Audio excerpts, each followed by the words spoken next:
Hello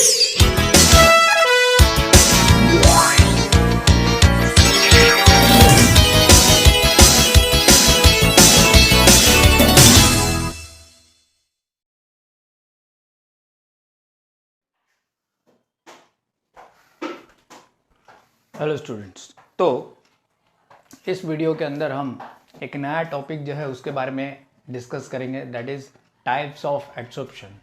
तो last first video में हमने इंट्रोडक्शन देखा था, टर्म्स देखी थी। देन सेकंड वीडियो में हमने मैकेनिज्म देखी थी, मैकेनिज्म ऑफ एब्सॉर्प्शन, कि कैसे एब्सॉर्प्शन जो है वो होता है, ठीक है, और कैसी प्रॉपर्टीज़ है। तो टाइप्स ऑफ एब्सॉर्प्शन के बारे में बात करते हैं। तो यू ऑल नो कि ये जो है वो सरफेस फिनोमिना है, सरफेस पे होता है ना। और किसके बीच होता है? एक हमारा होता है एब्जॉर्बेंट, जिसकी सरफेस के ऊपर ये हमारा ये क्या होता है, एब्जॉर्बेंट बैठता है या फिर अटैच होता है, हम बोल सकते हैं। ओके, तो स्लाइटली ये जो अटैच हो रहा है यहाँ पे, तो उनके बीच कुछ ना कुछ, मतलब कि कुछ तो फोर्स होगा, कुछ तो हम बोल सकते हैं कि बॉन्ड होगा, इसलिए ये अटैच हो रहा है। बाकी ऐसे तो कुछ अटैच नहीं होगा, है ना। तो कैसे होगा ये, मतलब कि इस पे ही डिपेंड करेगा टाइप्स ऑफ एब्सॉर्प्शन कितने टाइप के हैं, ठीक है। ओके, तो यहाँ पे हम बोल सकते हैं कि on the basis of type of attraction between absorbent and absorbate, there are two types of adsorption on the basis of attraction। इन दोनों के बीच जो अट्रैक्शन फोर्स होगा और वो बॉन्ड बनेगा, तो वो बॉन्ड के बिहाफ पे टू टाइप्स हैं। There are two types of adsorption. Okay, first one जो है उसे बोलते हैं हम, चलो पहले बॉन्ड के बारे में बात कर लेते हैं। चलो, बॉन्ड जो है पहला हमें मालूम है, that is one type of bond is when वाल फोर्सेस।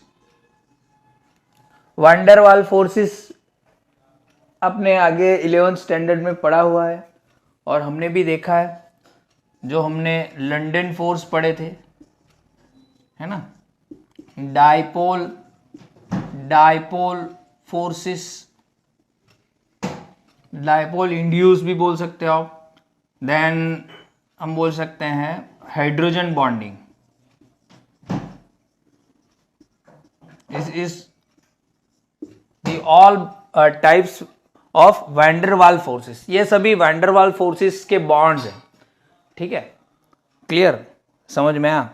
और हमें ये भी मालूम है कि ये जो है वो क्या है, वीक फोर्सेस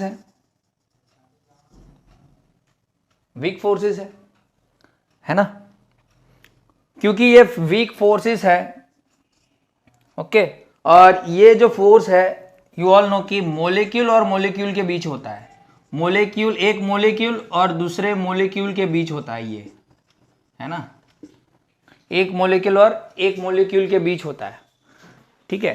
तो हम इसे बोल सकते हैं कि ये जो है वो क्या है, इंटर मोलिक्यूलर फोर्सेस है। एटम के बीच नहीं होता है, वो किसके बीच होता है, इंटर मोलिक्यूल और मोलिक्यूल के बीच होता है, ठीक है। तो ये जो है हम बोल सकते हैं कि मेन कॉज है किसी की स्टेट को चेंज करने के लिए। अगर मानो कि हमको चेंज करना है स्टेट, जैसे कि अभी सॉलिड है तो उसको हमें लिक्विड में करना है, तो हमको ये बॉन्ड तोड़ना पड़ेगा, है ना। ये बॉन्ड टूट जाएगा तो मॉलिक्यूल जो है वो बिखर जाएंगे, पार्टिकल्स, तो वो लिक्विड में कन्वर्ट हो जाएगा, ठीक है। तो फिजिकल बोल सकते हैं कि ये फिजिकल ये जो है फिजिकल वे में यहाँ पे हो रहा है बॉन्डिंग, ठीक है। तो यहाँ पे इस टाइप के जो वैन डर वाल फोर्सेस से जो भी एब्सॉर्प्शन होंगे, अगर बॉन्ड यहाँ पे वैन डर वाल होगा, ठीक है, तो इसे फिजिकल एब्सॉर्प्शन बोलेंगे।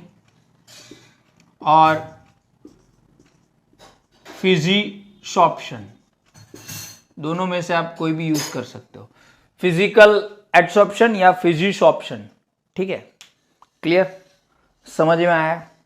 ओके, अब बात करते हैं दूसरे टाइप के बॉन्ड की, that is chemical bond.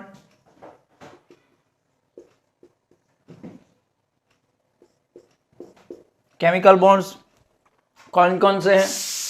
First जो हमने पढ़ा है कोवेलेंट बॉन्ड्स, कोवेलेंट बॉन्ड, और हम बोल सकते हैं कि आयनिक बॉन्ड, है ना। कोऑर्डिनेट बॉन्ड भी होता है लेकिन इसमें नहीं इंक्लूड करेंगे, चलेगा। कोवेलेंट बॉन्ड जो है और आयनिक बॉन्ड दोनों ही क्या है? स्ट्रॉन्ग बॉन्ड्स है, यू ऑल नो, दोनों ही स्ट्रॉन्ग बॉन्ड्स है, ऐसे नहीं टूटते। ठीक है, और ये जो है वो हम बोल सकते हैं कि इंटर एटॉमिक बॉन्ड्स हैं,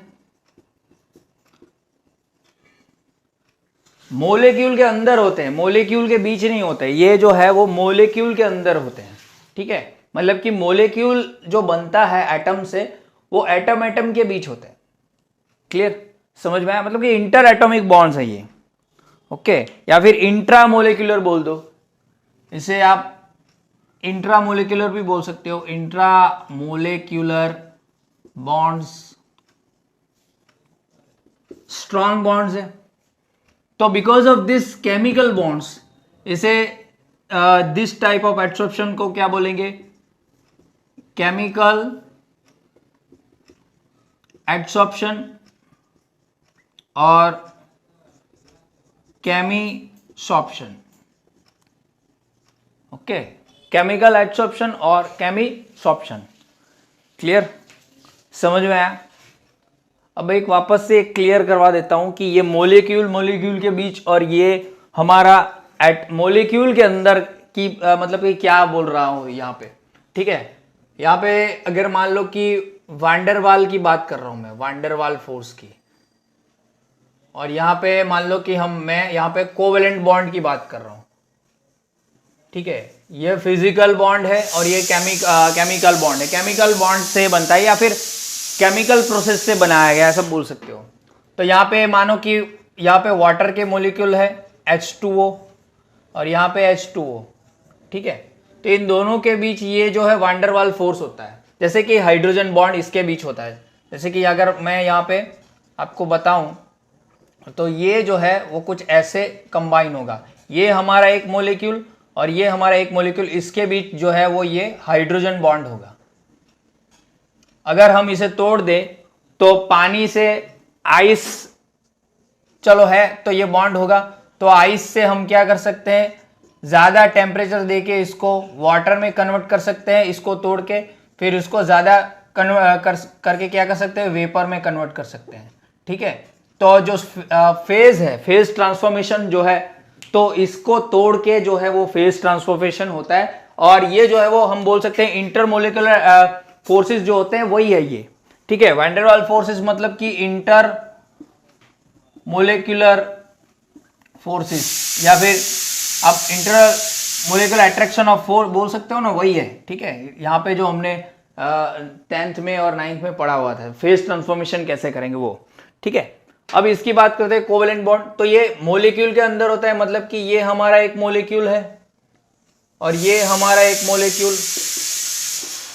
तो यहां पे जो ये हमारा मोलिक्यूल है ना, ये जो जुड़ा हुआ है, that is a covalent bond. क्या ये कोवेलेंट बॉन्ड है? Even this one is a covalent bond. ठीक है, वैसे ये भी और ये भी। अगर मैं यहां पे हीट दूंगा, इसको कितनी भी हीट दूंगा, तो ये जो है वो कभी भी ब्रेक नॉट ब्रोक, मतलब कि ये ब्रेक नहीं होगा, या नॉट ब्रेक लिख लेते हैं, कभी भी ब्रेक नहीं होगा बाय हीटिंग, है ना। ये नहीं टूटेगा, यहां पे तो ये हाइड्रोजन बॉन्ड टूटेगा, नॉट दिस बॉन्ड। ओके, ये बहुत ही स्ट्रांग होता है। तो ये हमारा मोलिक्यूल के अंदर वाला बॉन्ड है कोवेलेंट बॉन्ड या फिर ionic bond, that is chemical bonds. और ये जो हमारा फिजिकल बॉन्ड है वो मैं यहां पे ये हाइड्रोजन बॉन्ड बता रहा हूं आपको। क्लियर, समझ में आया कि क्या है ये बॉन्ड कौन से हैं और ये बॉन्ड कौन से हैं? मोलिक्यूल के बीच बॉन्ड होते हैं वो अलग है, और ये जो मोलिक्यूल के अंदर जो बॉन्ड होते हैं वो अलग है। क्लियर, समझ में आया। अब हम फिजिक्स ऑप्शन के बारे में बात करेंगे डिटेल में, ठीक है। तो इतना नोट करो, फिर हम आगे चलते हैं। तो यहां पे हम बात करेंगे फिजिक्स ऑप्शन के बारे में। तो पहला पॉइंट जो हमारा होगा that is this type of adsorption is made, form लिखते हैं यहां पे, फॉर्म्ड बाय फिजिकल बॉन्ड्स, ठीक है। Physical bonds, physical bonds between absorbent and absorbent, ठीक है। पहला पॉइंट ये हमारा हो गया। बताना हो तो बता दो, एब्जॉर्बेंट की सरफेस पे ये जो है वो हमारा एब्जॉर्बेट किससे जुड़ेगा, फिजिकल बॉन्ड से, ठीक है। ओके, तो पहला पॉइंट ये हमारा हो गया। कौन कौन से physical bond, van der Waals forces like dipole forces, hydrogen bonding, hydrogen bonds लिख लेते हैं, ठीक है। फिर हमारा लंदन फोर्सेस,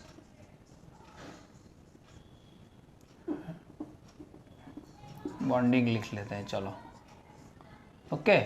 तो ये सारे हमारे फिजिकल बॉन्ड बोल सकते हैं। अगर इसके रिगार्डिंग किसी को पता नहीं हो, वैन डर वाल फोर्सेस क्या है, अगर पता नहीं है, ठीक है, तो आप मुझे मैसेज करो।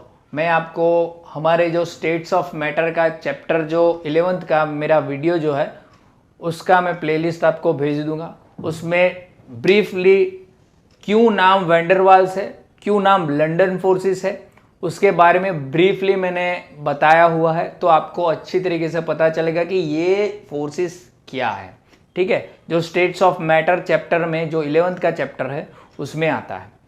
चलो ओके, तो ये सारे फोर्सेस जो है वो हमारे फिजिकल फोर्सेस बोले जाएंगे, okay.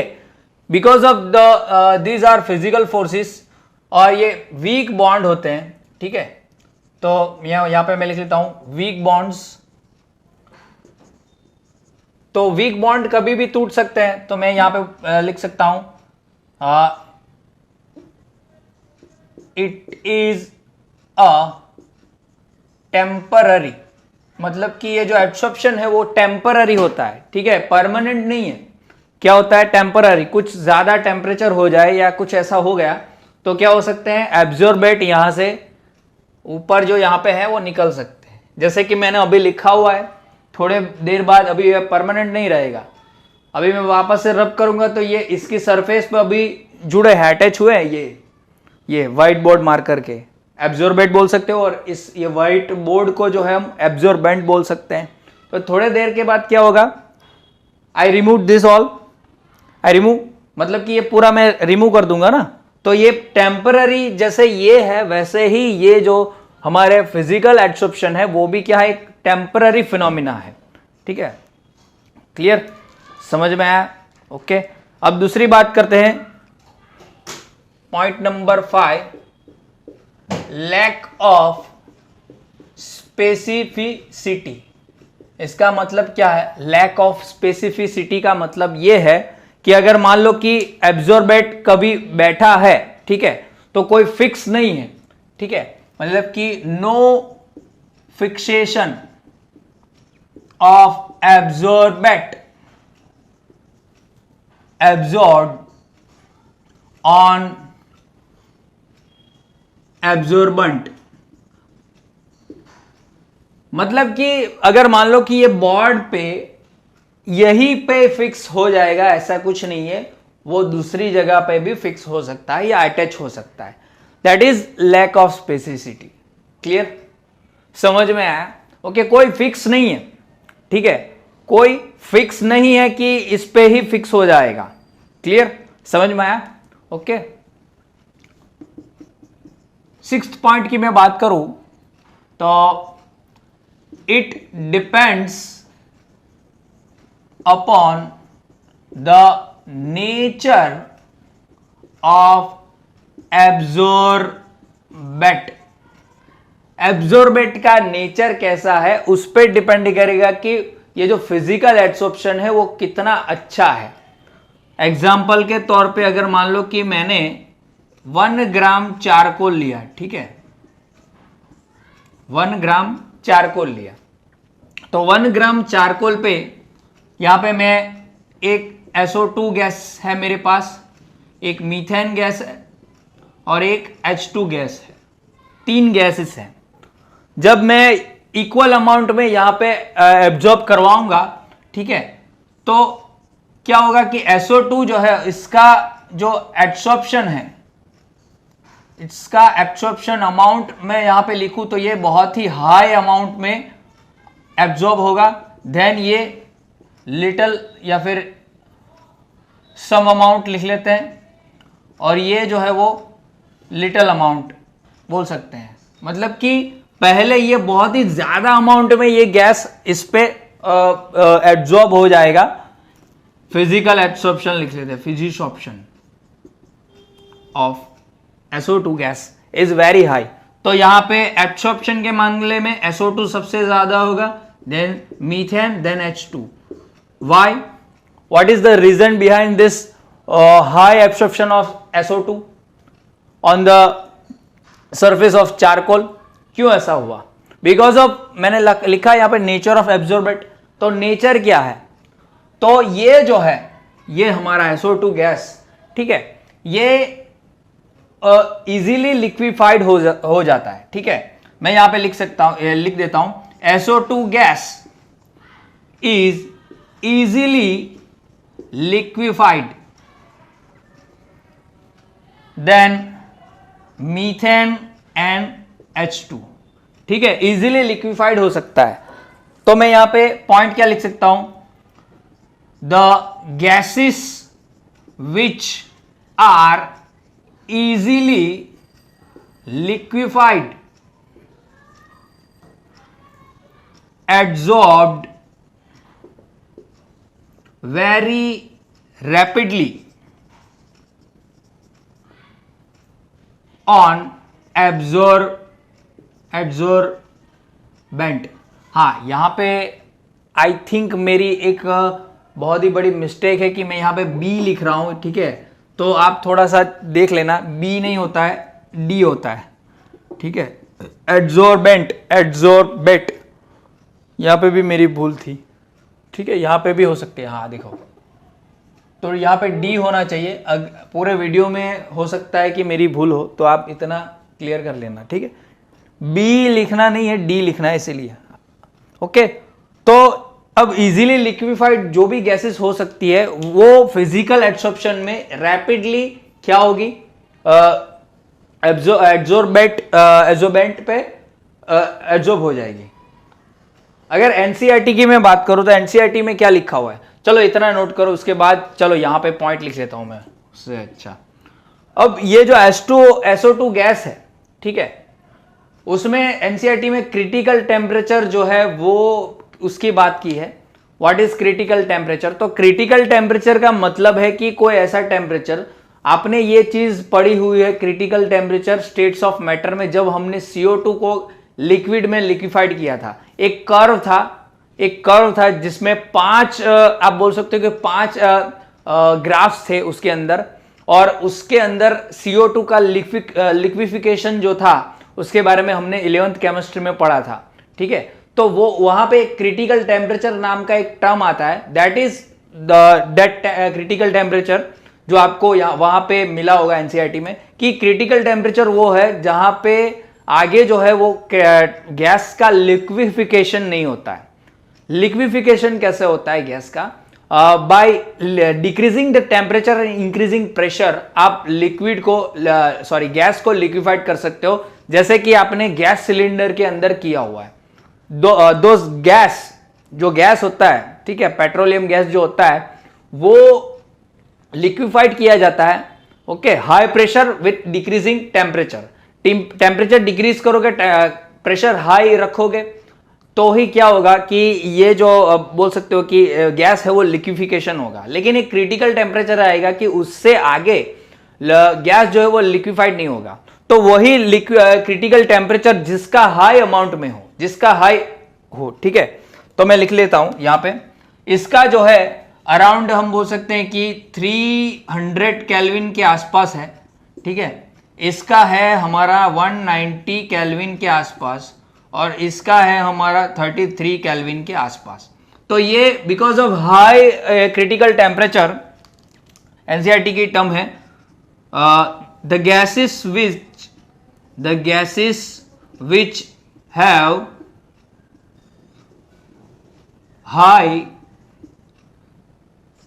critical temperature are easily adsorbed on the surface of adsorbent। Because क्यों ऐसा होता है? एट क्रिटिकल टेम्परेचर, अब मैं ये यहां पे CT लिख रहा हूं, ठीक है, शॉर्ट फॉर्म में लिख रहा हूं, क्रिटिकल टेम्परेचर द वैंडर वाल फोर्सेस आर वेरी स्ट्रॉन्ग। क्योंकि एट क्रिटिकल टेम्परेचर जो है वो वैंडरवाल फोर्स क्या होते हैं, बहुत ही स्ट्रांग होते हैं। तो उस केस में क्या होगा कि ये सीधा जल्दी चिपक जाएगा। और जिसका हाई होगा, ये हाई है मतलब कि टेम्परेचर डिक्रीज करना है ना, टेम्परेचर आपको डिक्रीज करना है, तो डिग्री सेल्सियस में इसको आप करोगे तो आप देखो 300 है, तो 300 मतलब कि क्या हो जाएगा डिग्री सेल्सियस में, 273 से आप निकाल दोगे तो 27 आएगा, मतलब कि रूम टेम्परेचर पे ही इसका क्रिटिकल टेम्परेचर आ जाता है। और क्रिटिकल टेम्परेचर आ जाएगा, इसका मतलब कि वैंडरवाल फोर्सेस बहुत ही पावरफुल होंगे, तो ये रूम टेम्परेचर पे सीधा चिपक जाएगा। बट इनको क्या करना पड़ेगा, आपको डिक्रीज करना पड़ेगा। इनको आप मतलब कि इनका एब्जॉर्प्शन करने के लिए आपको टेम्परेचर और नीचे ले जाना पड़ेगा। लेकिन ये तो रूम टेम्परेचर पे ही हो जाएगा, ये केल्विन में, आपको डिग्री सेल्सियस में आप ले जाओगे तो आपको पता चल जाएगा। ठीक है, समझ में आया इतना? ओके, तो इतना नोट करो, आगे के पॉइंट्स हम आगे जाते हैं, इतना नोट करो। अब हमारा 6th पॉइंट जो है उसकी बात करते हैं, डेट इज रिवर्सिबल प्रोसेस। ये जो हमारे फिजिकल एब्सॉर्प्शन की प्रोसेस है वो रिवर्सिबल है। कैसे?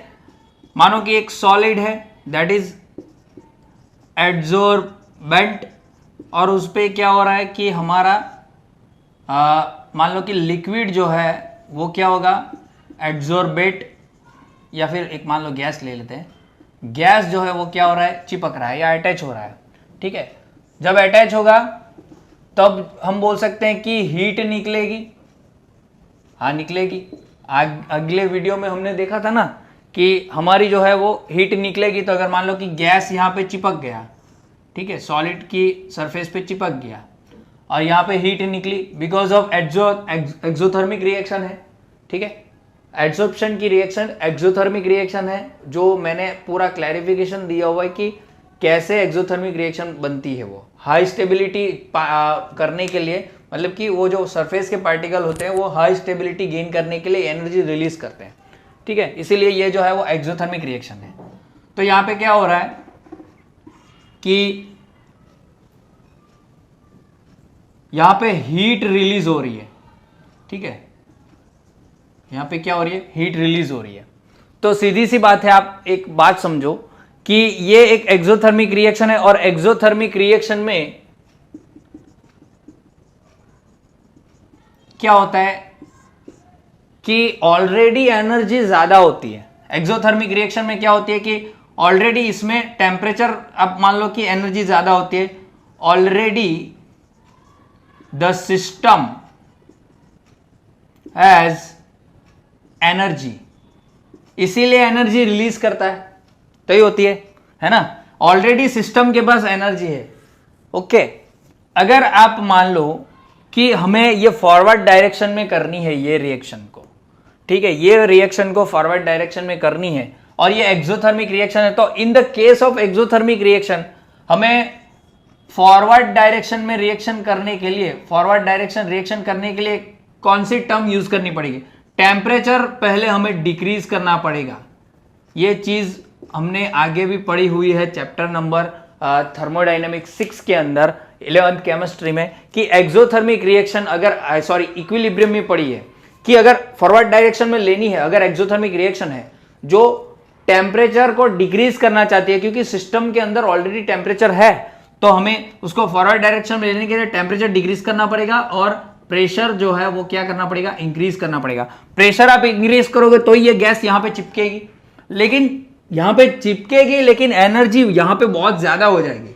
और अगर आप टेम्परेचर बढ़ाओगे इस केस में तो रिएक्शन बैकवर्ड डायरेक्शन में चली जाएगी, इसलिए टेम्परेचर डिक्रीज करना पड़ता है in the case of exothermic reaction case. इस केस में जिसके पास एनर्जी ऑलरेडी आती है बाय द फॉरवर्ड रिएक्शन, उसमें टेम्परेचर डिक्रीज करोगे तो फॉरवर्ड डायरेक्शन में ही रिएक्शन जाएगी, ठीक है। लेकिन आप जैसे ही आप टेम्परेचर इंक्रीज करने जाओगे और प्रेशर डिक्रीज करोगे, ठीक है, टेम्परेचर ऑलरेडी एक्सोथर्मिक रिएक्शन का मतलब है एनर्जी बाहर निकलना, टेम्परेचर बाहर निकलना, ठीक है, और आप वापस से आप टेम्परेचर दोगे तो रिएक्शन वापस से कहां जाएगी? बैकवर्ड डायरेक्शन में जाएगी। किसमें जाएगी? बैकवर्ड डायरेक्शन में, ठीक है।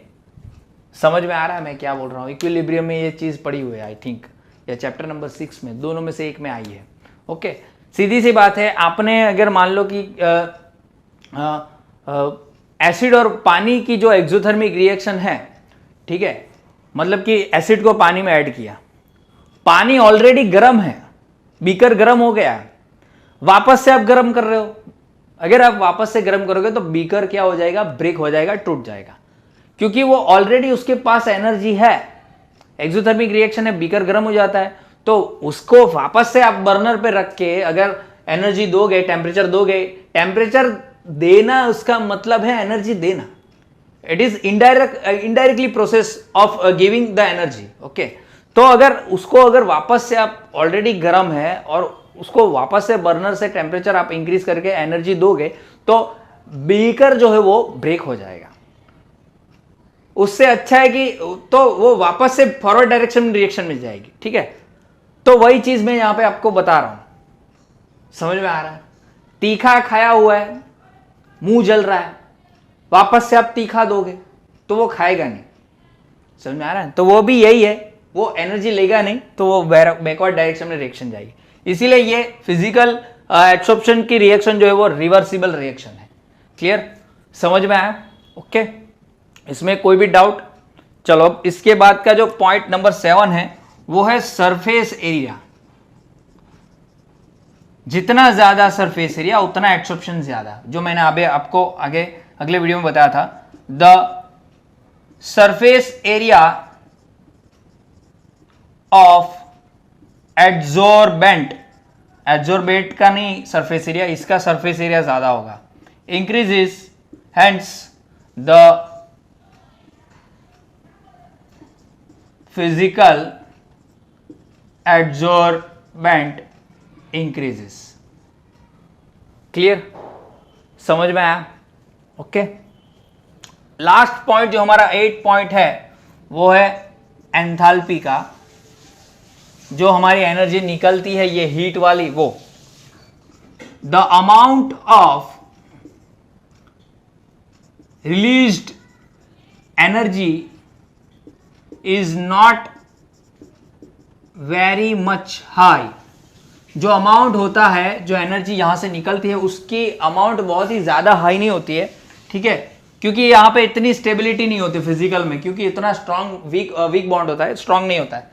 So delta H is -20 kilo joule per mole to -40 kilo joule per मोल। इसकी जो वैल्यू होती है वो इतनी ही होती है, ठीक है, निकलती है, इसलिए माइनस का साइन लगाना पड़ता है। बहुत ही कम होती है, वेरी लेस होती है। अगर इसकी जगह हम वेरी लेस लिख लेते हैं, एनर्जी इज वेरी लेस, ज़्यादा एनर्जी निकलती नहीं है। Okay, clear. तो इतने पॉइंट जो है हमारे फिजिकल एब्सॉर्प्शन के हो गए। अब हम केमिकल एब्सॉर्प्शन के बारे में बात करेंगे। ओके, इतना नोट करो, उसके बाद हम केमिकल एब्सॉर्प्शन यानी कि केमिसोर्प्शन के बारे में बात करेंगे। तो यहां पे हम केमिसोर्प्शन यानी कि केमिकल एब्सॉर्प्शन के बारे में बात करेंगे। तो फर्स्ट जो हमारा पॉइंट जो होगा, जैसे हमने फिजिकल में देखा था वैसे ही यहां पे भी होगा। It is formed by strong bonds between adsorbent and adsorbate। Okay, कौन से बॉन्ड्स है? Like covalent bonds and ionic bonds. Okay, तो ये बॉन्ड्स जो होंगे वो क्या होंगे? मेनली एड्सॉर्बेंट और एड्सॉर्बेट के बीच में होंगे। यानी कि ऐसा हो सकता है कि ये जो है इन दोनों में से कोई इलेक्ट्रॉन डोनेट कर रहा हो और दूसरा डोनेट एक्सेप्ट कर रहा हो डोनेटेड इलेक्ट्रॉन, या फिर शेयरिंग हो सकती है दोनों की इलेक्ट्रॉन, तो ये केमिकल बॉन्ड फॉर्मेशन कर सकते हैं। ठीक है, because of chemical formation it is permanent. ये जो होते हैं वो क्या होते हैं? परमानेंट होते हैं। ये जो एब्सॉर्प्शन होगा वो क्या होगा? परमानेंट होगा। ठीक है, फिर अगर मैं दूसरी बात करूं तो हाई स्पेसिफिसिटी होती है because of chemical bonds involvement. इनकी क्या होगी? हाई स्पेसिफिसिटी होगी। वहां पे स्पेसिफिसिटी नहीं थी लेकिन यहां पे तो होती है। ठीक है, यहां पे रिएक्शन क्या होती है? इरिवर्सिबल होती है, या फिर हम बोल सकते हैं the process of chemisorption is irreversible. ठीक है, क्यों इरिवर्सिबल होती है? भले ही एक्सोथर्मिक रिएक्शन हो, लेकिन even if the reaction is exothermic, यहां पे भले ही ये एक्सोथर्मिक रिएक्शन हो, but by giving temperature first we achieve activation energy to reaction occur. मतलब कि हमने जो चैप्टर नंबर 4 में एक्टिवेशन एनर्जी पढ़ी थी, ठीक है, तो एक्टिवेशन एनर्जी क्या थी कि एक्सोथर्मिक रिएक्शन के लिए कुछ ऐसा था। ये प्रोडक्ट, ये हमारा रिएक्टेंट, इसका अगर मान लो कि -10 एनर्जी है इसकी और इसकी -20 है। ठीक है, तो आप देखोगे तो एक्सोथर्मिक रिएक्शन अगर क्या आएगा यहाँ पे -20, सॉरी ये ऐसे लिख लो या फिर आपसे ऐसे लिख लो, इधर माइनस होता है, ये भी माइनस होता है, सॉरी, तो ऐसा हो जाएगा। मतलब कि यहाँ पे -10 आएगा। ठीक है, तो ये चीज हमने पढ़ी थी एक्सोथर्मिक के लिए कि ये जो है उससे कम होती है ये एनर्जी। तो यही होता है कि रिएक्टेंट में जो एनर्जी थी उससे ज्यादा प्रोडक्ट बना तो एनर्जी सब निकल गई। ठीक है, तो ये यहां तक पहुंचने के लिए ये था एक्टिवेशन एनर्जी। तो वहां तक पहुंचने के लिए हमें टेम्परेचर देना पड़ता है ना। तो उस टेम्परेचर को तब अचीव करेगा जब हम टेम्परेचर देंगे और तब जाके एक्सोथर्मिक रिएक्शन जो है वो होगी। इसलिए ये जो है वो बोल सकते हो कि इरिवर्सिबल रिएक्शन है, रिवर्स नहीं होती है ये। ओके, क्लियर, समझ में आया? ओके, फिर अब नेचर ऑफ एब्जॉर्बेंट की बात करते हैं। 6 नेचर ऑफ एब्जॉर्बेट, मार्कर खत्म हो गई। तो नेचर ऑफ एब्जॉर्बेट का मतलब है कि अगर मान लो कि the absorbent which can form chemical bond bonds with वापस से मैंने बी लिख लिया, यहां पे देख लेना आप, एड्जॉर्बेंट कैन फॉर्म, और कैन फॉर्म लिख लो या ये भी लिख सकते हो, कैन फॉर्म केमिसोप्शन। ओके, जो एब्जॉर्बेट केमिकल बॉन्ड बना सकता है एब्जॉर्बेंट के साथ, वही क्या करेगा, इसके साथ केमिकल मतलब कि रिएक्शन करेगा और केमिसोप्शन होगा। ठीक है, एंथैल्पी की बात करूं, एंथैल्पी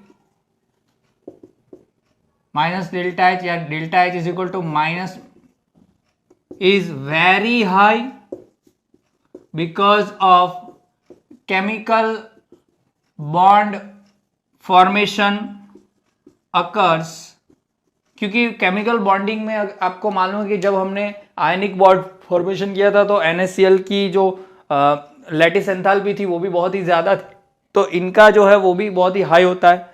ठीक है, ऐसा नहीं है, पहले में क्या था कि सिर्फ चिपक रहा था, फिजिकल जो एडसॉर्प्शन था उसमें क्या था कि सिर्फ मतलब चिपक रहा था, लेकिन यहाँ पे सिर्फ यहाँ पे बॉन्ड बन रहा है।